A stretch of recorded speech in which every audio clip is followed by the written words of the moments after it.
Rita Lowman found her voice when she was just a little girl. Born in Columbus, Georgia, she was 2 when her parents divorced and 5 when both remarried. At age 9, she went before a judge who asked how she wanted to split her time between the 2 households. She suggested weekdays with her mother and weekends with her father. The judge agreed. The opportunity to voice her opinion and have it matter made a big impression on young Rita. It was an experience that would serve her well in the banking industry. Often the only woman in a boardroom, Rita learned to speak up and speak up again if she wasn't heard the first time. Today, Rita is considered one of the top female bankers in Florida and serves as lead director of Encore Bank's board of directors. In its 130-year history, only 3 women have served as chair of the Florida Bankers Association, and Rita was one of them. During her tenure, new efforts focused on the successes and contributions of other female leaders in the industry.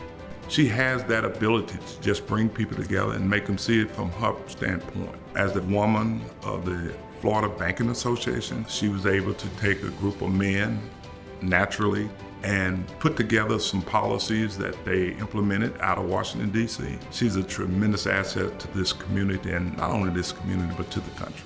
Rita's trailblazing career began in 1973, first on the marketing side of banking, and eventually the retail commercial side with NCNB Nations Bank, now Bank of America. Throughout her career, she oversaw more than 20 acquisitions, including the largest of its time when Nations Bank bought Barnett Bank in 1997. In 2000, she shifted into community banking, becoming an executive with Republic Bank. Over the next 20 years, she would help turn around 5 struggling banks. Rita's a trailblazer because she doesn't look at what she can't accomplish. She solely looks at what's available, what can she do to positively influence it, and then she takes action. She brings other people along for the ride, and then really empowers the rest of us to do things similarly, and she's open to our ideas as well.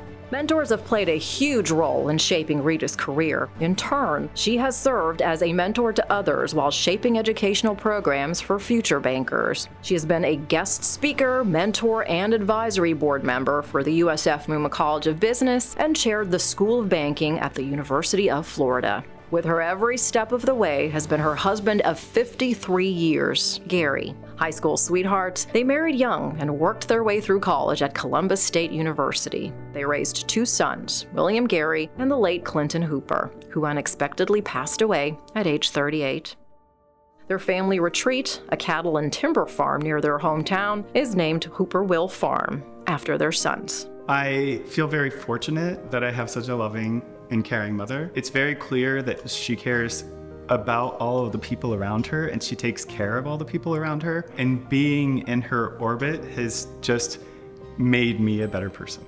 Rita finds time to serve with a variety of organizations, including the American Cancer Society, American Heart Association, Grace Point Wellness, the Tampa Bay Chamber of Commerce, the Center Club, and the ReliQuest Bowl, to name a few. Her service and leadership reflect her dedication to making a substantial impact in the community. In 2022, Rita was honored as Grace Point's Guy King Mental Health Champion, and in 2019 and 2021, respectively, received the Tampa Bay Chamber Small Business Leader of the Year and Dottie Berger McKinnon Woman of Influence Award. I can't think of another person that's more deserving than her. Her ability not only to make things happen, but she thinks of things that's going to impact the entire community. Today, we celebrate Rita Lowman, recipient of USF's Women in Leadership and Philanthropy 2024 Community Leadership Award.